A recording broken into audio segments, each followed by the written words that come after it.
Hey everyone, Emily with Bob's Watches. I'm here with Justin and Ripley, and today we're walking you through some of our favorite watches of the week. Also, if you haven't done so already, don't forget to subscribe to our YouTube channel so that you can stay up to date on our latest video content. Now here at Bob's Watches, we actually get a ton of watches that come through on a regular basis, which means our website gets updated hourly. But before we kind of dig into a few of our favorites, we've got to do a wrist check. You want to start? I'm wearing a personal favorite of mine, the Rolex Yachtmaster 2 Mark 1 dial in hands, solid 18 karat yellow gold. Statement piece right there. Absolutely. Justin, what have you got? Also wearing a personal favorite, the Milgauss white dial with the orange markers. Great looking watch. Pretty clean. How about you? All right, I'm rocking the Cartier Panthera. Nice. 18 karat gold. Definitely nice. fits my aesthetic. All right, so to get to some of the watches that we are loving this week, we have to kick it off with pretty much a new 2020 Rolex Submariner. Yeah, I mean, this is right now This is the hot watch, right? Yeah, this is the hottest sub. This is the top of the line sub. I can feel the heat from it right here. Yeah, absolutely. Yeah, I mean, 2020, they got a whole new Submariner collection. This is the white gold model, so it is the most expensive. Unlike the previous white gold model, it has a black dial, so it is visually distinct from all other Submariners in the same way that the Hulk is now distinct as the only model with a green dial. In solid white gold, blue ceramic bezel, it is the most premium one. Had to include it here. Some people are calling it the Cookie Monster, some people the BMW. I was saying nicknames galore right now for this one. Nothing's really stuck. Even Blueberry is kind of a trendy one that's at least coming in all the time. It's a standout piece. It's great, and it's nice. It looks different than all the other Submariners, right? It's the solid blue bezel. It's the black on blue. You know, Rolex the does only blue bezel and black dial combo right now, right? Yes, yeah. So it's visually distinct. It's a subtle flex. It's solid white gold. It's quite expensive, but for those who don't necessarily know it, you know, it can kind of slip under the radar. Someone might mistake it for a steel one. So obviously I had to include it here, and it's currently on the site right now, isn't it? It's definitely available. Great watch. At least at last check, you know how things go pretty quickly. All right, I've got to swap in our next watch. So we've got a limited Omega Speedmaster. The details on this one seemingly are endless, but there's one recognizable piece to it. You see him. The Snoopy, right? Yeah, and this is the Snoopy everyone wants. So there's currently 3 silver Snoopy Speedmasters. The first one was in 2013. This one came out in 2015 to celebrate the 45th anniversary of the Apollo 13 mission. That was the one where the Speedmaster played the ever important role, did time that 14-second rocket blast to correct it. And so that not only does it mark the 45th anniversary of Apollo 13, but it's also when NASA awarded the Omega Speedmaster the Silver Snoopy Award. And it doesn't look like any other Speedmaster, and not just because of the cartoon beagle on the dial. Well, first off, it's the white dial, right? Which is kind of uncommon for Speedmasters. Personally, I think the white dial is a great look. It's clean, it's fresh. It's a really good looking watch. But there's a lot of those details included as well, right? There's the 14-second mark around the minute track. There's the Snoopy on the subdial, like Emily mentioned. And Snoopy's loomed, too, which is cool. That is very cool. Snoopy's loomed. And on the case back, you have a sterling silver Snoopy medallion that, is a version of like the pin that's actually like awarded for the award itself.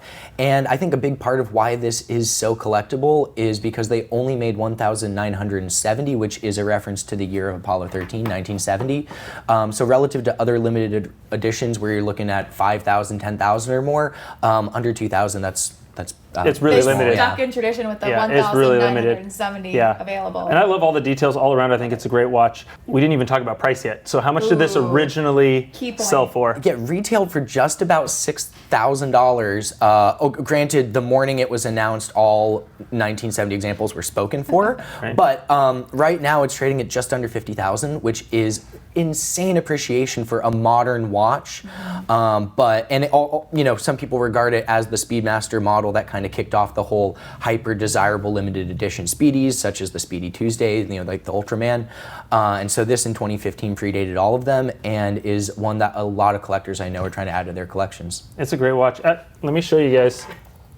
Personally, I think this is one of the coolest features of this watch. For sure. The case back on there, I'm a sucker for a cool case back. I like the display back, and I like when a watch manufacturer puts the time and effort into something that's not seen. It kind of shows that extra level of fit and finish, right? And this one is one of the best. Like you said, it's a silver Snoopy, but it's like set on this starry background. It's almost 3D looking, right? Yes. I mean, it's just such a beautiful case back. It is. It's kind of like an art piece in and of itself. And the current silver Snoopy, the blue one with the animation on the back, is almost like the next logical step from this one. So for the Speedmaster collector who's hunting silver Snoopy editions, it's a must-have. But 1970 examples, they're hot commodities. Exactly. And Snoopy's big on the case back. I mean, there's no question it's a Snoopy, but it's not big and in your face on the dial, True. which I like. The Snoopy on the dial is really small. It's kind of understated. If Snoopy isn't your thing, which personally kind of isn't my thing, but I love having it on the back where you don't see it all the time and you just get the little knot on the subdial on the front. I think it was really well done by Omega.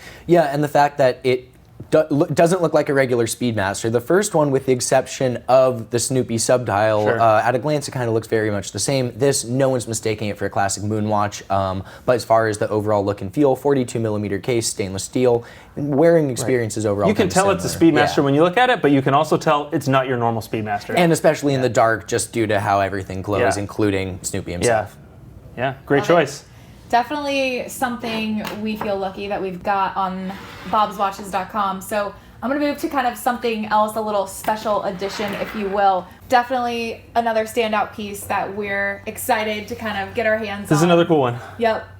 Yeah, another special one, another one where limited numbers play a factor. But this one's special, right? It's not just a limited edition. Very true. Per se, right? Like I'd say it's a little bit dynamic. The numbered thing is the story behind it. A lot of people, there was a time-only Black Bay Dark, and that was a standard production one that was in the catalog for a number of years. But this chronograph version, which was released in 2019 to celebrate the New Zealand All Blacks rugby team, I believe 1,181 examples were initially produced, and what that was a reference to at the time was the total number of All Blacks players that have ever been part of the roster. Now, the interesting thing about this is each case back is numbered with a corresponding number of the watch itself, and every time that All Blacks select a new player, Tudor produces a new watch. So it's a moving target. It's not out of a fixed number. They're going to continuously make more as the All Blacks team takes on new players in the future, but it's a very elite rugby club, and so they're not, there's not hundreds of these being produced each year at all. It's a great idea. It's different. I don't know if any other watch or any other limited edition operates in that way where it's limited, but it gets added to, it's dynamic, and it's constantly Tudor, changing. And I think crucially it's that. Tudor, Rolex's sibling brand, they don't make limited editions really. They don't, they do make some kind of custom commemorative pieces every now and then, special request orders, which Rolex doesn't really do anymore. But think about the number of numbered Tudor watches. We've got the Pelagos left hand, but that's not a limited or set special numbered edition. This is kind of one of the few, and it's also one of the few modern Tudors where you see a pretty significant appreciation in the short run, so it's unique on that front as well. And who knows what the All Blacks have in mind as far as who they're adding to their roster, but I can't imagine that number is just going to significantly increase. Right, so it's kind of an open-ended limited edition, but it's not like, there's 1,000 of them now and there could be 50,000 next year. It still retains that exclusiveness of being a limited edition because, like you said, it's only one per player. So while that number is growing, it's very slightly growing, right? Yeah, and just like what you had said that you liked about the Snoopy, there's nothing immediately, yes, it's all black, and that alludes to the name of the franchise, but there's no logo on it. If at a glance, it just looks like the chronograph version, and I think that's a lot of the reason why it was overlooked. It's not immediately apparent that this is tethered to anything special, but flip it over, you see a number on the case back, and again, we're talking a 3-digit figure of numbers. There's probably less than 2,000 examples guaranteed right now, so that's really nice. And that's a bonus to me, because if you take that out, I still think it's a great looking watch. Absolutely. I like the dark. It's got the chrono, it's got the dual subdials. I think all around, it's a really, really slick looking watch. And the limited part is just kind of the icing on the cake for me. Yeah, it's eye-catching enough without being too much. Right, exactly. Yeah, black PVD can be a bit divisive sometimes, but I think for a watch like the Black Bay, where it is a larger watch to begin with, I think the all black color profile kind of helps the wearing experience. I've got small wrists, despite the fact I'm wearing a Yachtmaster 2 right now, and I find that the black versions, both the time only and the chronograph, do wear a bit better. Very slimming on your wrist. Slimming. Yeah. The gold not so much, but that's okay. You want people to see that one. Exactly, and if I had that watch, I'd want people to see it as well, because it's one of those things where if you're wearing that out and someone calls you out on it, they know what's up, and you just made a friend. You just made a friend. Yeah, you guys are buddies. Yep. Well, this is definitely a fun one. We're gonna switch this off and bring in a stunning Rolex Sea Dweller. This one itself is pretty unique. Yeah, I think the Sea Dweller gets a lot. It doesn't get the attention it deserves. For all intents and purposes, it's a more capable Submariner, but the Submariner is the Rolex dive watch, and so a lot of times there's these little hidden gem pockets in the Sea Dweller collection that people overlook and then only kind of catch on to once they're too hard to get. This Sea Dweller, the 116600, is kind of a weird watch when you think about modern Rolex. So it's important. It's the last 40mm Sea Dweller. The subsequent edition is 43 millimeters. It's the last to have a Cyclops-free crystal. Yes. No Cyclops. Yeah, no Cyclops. Decisive point, I was going to say. Yes. Well, that's the biggest thing that, historically had separated them. So it's, keeping true to that. But it's also the first Sea Dweller to have a ceramic bezel, and the super case design, solid link bracelet, all that. And the first with a fully demarcated bezel, which, in my opinion, further separates it from the sub. Yeah. Now, the interesting thing about this watch is they produce it for only 3 years. They briefly discontinued the Sea Dweller, and they brought it back in 2014 with this watch.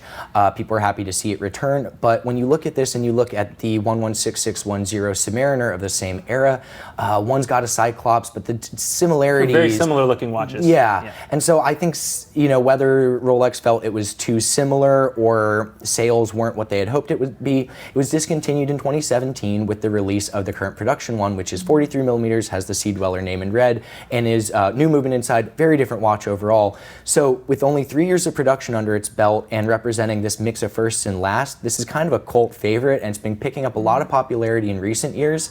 And because there's a finite number of examples, and up until recently prices were kind of still reasonable, you don't really see them come up for sale all that often. And when you do, someone's usually looking for one. Yeah, finally. I feel like the Sea Dweller has always kind of lived in the shadow of the Submariner, right? And it seems a little bit odd because, like you said, the Sea Dweller's pretty much a more capable Submariner, but the Submariner is the headliner, and that's the one that gets the spotlight. Personally, I've always loved the Sea Dweller, partly for that reason. It's kind of the the unsung hero or the under the radar version of the Submariner, but also Cyclopses are very divisive.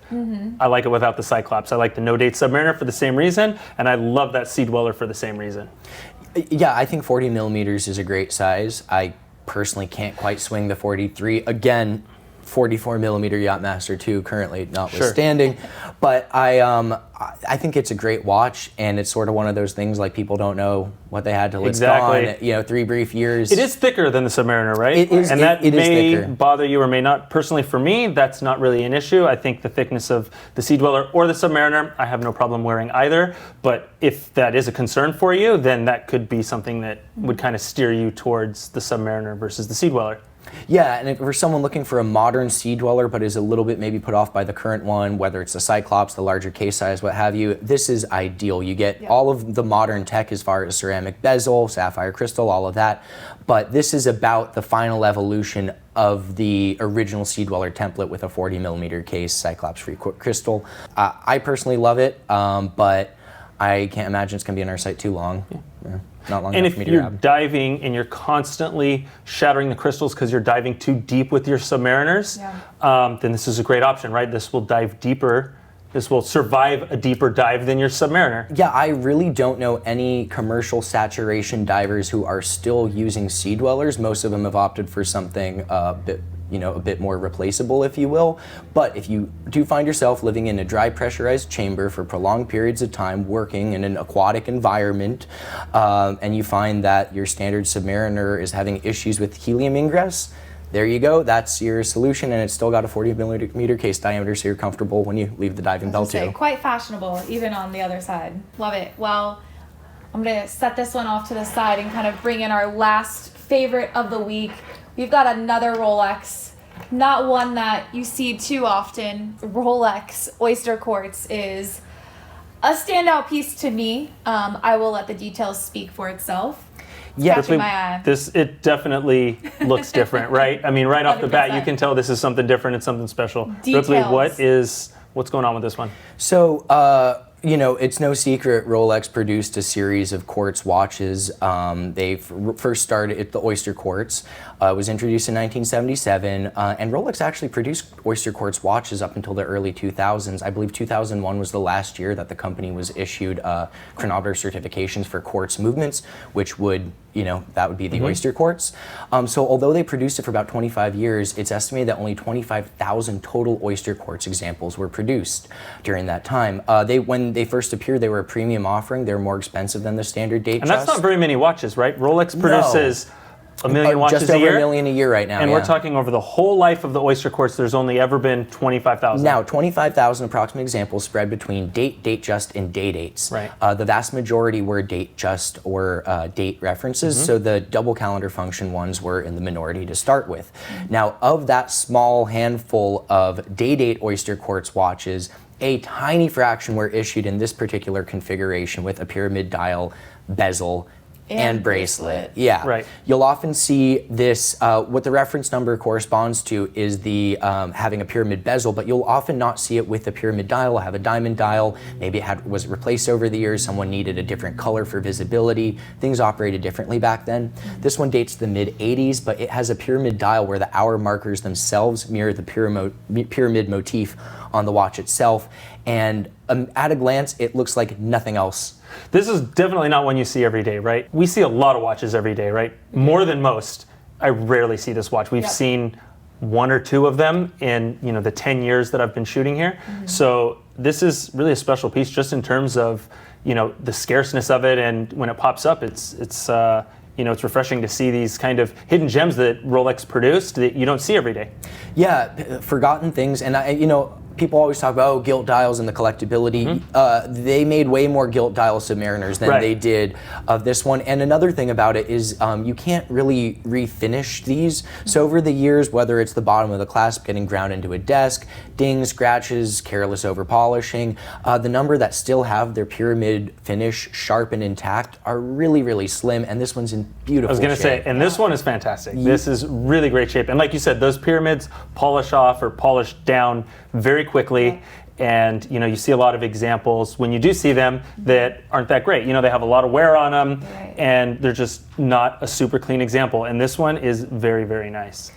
I think they're overlooked. It's another overlooked watch because people don't necessarily think about it, or so much of the emphasis these days are on the mechanical calibers and just they don't even make quartz anymore. But if you're really talking about rare by numbers in existence, let alone examples in well-preserved condition, this is really rare and doesn't pull nearly the price premiums as you find with things that are by numbers quite a bit more common. Exactly, you're right. Everyone, likes the old Submariners, the old GMTs. The sport watches are the ones that get all the attention and all the hype and spotlight. When, like you said, this is actually much rarer of a piece than a lot of those old sport watches. And because it's so unique, you might have a few steel sports watches, which are amazing. But if you're looking to add something else to your collection, and give it a little diversity. It's entirely different than anything else, from the texture to the movement inside. It is not your average Rolex. And it's very outside of Rolex's norm, right? From the quartz movement, which they did very little of, to the pyramid styling, to the integrated bracelet. This has an integrated bracelet, which Rolex doesn't do a whole lot of either, right? Yeah, and unlike the date just and date ones, you can actually take it off. There's kind of a slot under there, so you could sort of get a different strap if you wanted to switch it up and thought this was a bit much to be wearing all the time. Which is fantastic. That's like the best of both worlds, right? Yeah, absolutely. I love that Rolex did that with this. I always give them points for that. Especially on a gold bracelet where, you can't get a direct replacement of this, especially not with these texture in this condition. So having that option is great. Although personally, if I had the watch, I'd never wear it on anything but that, because that is the way that was created to be worn. Yeah. It's a good size too, right? Like especially for a female. Yep. This is a great watch for men, women alike. Honestly, if my husband decided to add this to his collection, this would probably quickly become one that I would want. It's just a unique one without a doubt. And I think this is a great opportunity where, we've highlighted 5 absolutely great options that exist not only on our website, but potentially up for purchase. I just want to know if no budget existed and you guys had to add one of these watches to your own personal collection, which one would you choose? Yeah, it's tough, I know, only one. That oyster quartz Day-Date, I'm really tempted by, because I mean, look at it. But if I'm getting an all gold watch, I want to wear that thing every single day. And it's almost too pretty to wear it as hard as I want to wear my watches. Yeah. So I would pick the solid white gold sub 126619. My daily is a steel sub 16610 where the bezel's kind of faded to blue. This is like the modern ultra premium version of that. So I'll go strap that on my wrist, wear it happily all day, every day, and I'll just be that guy. Wrong. Yeah, I'll just be that guy. Yeah. Going all in. All right, Justin, which one gets your vote? As much as I do love that Submariner, I think I'm going to choose the Omega. Really? Yes. Yeah. I think I love the Chrono. I love the limited edition and all the details that have gone in, with the nods to NASA and all that. Aside from that, I think it's just a great looking watch. I love the white dial. I love that it's a Speedmaster, that you can tell it's a Speedmaster, but it looks different. I think that would be my choice. The appreciation doesn't hurt it either. The appreciation absolutely doesn't hurt it. But even aside from that, I think if I was wearing it every day, I would have no problem functionality, no problem knowing that I can get it serviced, and it's just a great watch to wear every day. You do love a good white dial. I was gonna say, we see your. I have a little place in my heart for a good white dial. And you also have a thing for interesting hour markers. On those, they're tinted orange, and on the Speedmaster, it's actually the batons are made out of aluminum and they're varnished black, so it's kind of the reverse of a regular one, and it creates a really interesting aesthetic in the dark. So very cool, yeah. Clearly, it's in line with your current collection. Absolutely. See, Emily. this is funny because speaking to an overall personal aesthetic, I take a little bit of a step away from the daily wear. I'm definitely one that likes to rotate my watches in and out. And if you can't tell, gold is 1,000% kind of my we see you in a lot of gold. vibe. Yeah. I know, Absolutely. I know. So I think we know where I'm going with this. The day 100%. Is it the studs for me? Is it the overall just uniqueness of the watch? I mean, it's a little bit of all of it. I feel I can't go wrong. I know that I personally enjoy seeing myself wearing something that I'm not going to see on anyone else's, wrist or within their overall outfit. So this would be one that I would add to my collection. Definitely not a daily wear. I would want to keep it in this stunning condition as it already is, but it is screaming to be paired with endless outfits for me. It's a great watch to not have your daily wear because it's quartz. It is going to stay running and stay the right time. But I just realized I'm wearing a Rolex sports watch with a blue ceramic bezel, and I chose a Rolex sports watch, both solid gold with a blue ceramic bezel. So you're wearing a white dial. Yeah. You chose the white dial and gold and gold. So not a lot of surprise here. Yeah. You guys are learning a lot about us. Yep. So this is really fun to be able to take a chance to kind of look at our overall offering right now on bobswatches.com. We, again, as we mentioned, we had a ton in. We see a ton of unique pieces, but honestly, this was a really hot list of our 5 favorites of the week. We know that next week we'll be back with a new selection of 5 watches. See a lot of good stuff. I know. Yeah, that's the fun of it. New watches every single day. Yep. Be sure to tell us in the comments which one you would pick. We're obviously curious. It doesn't matter always what we think. We want to know what you think too. So thanks so much for watching. If you guys want to stay up to date on all of our content that's coming through, be sure to hit the subscribe button. We will definitely be back next week with our top 5 favorite watches. All right, we'll see you.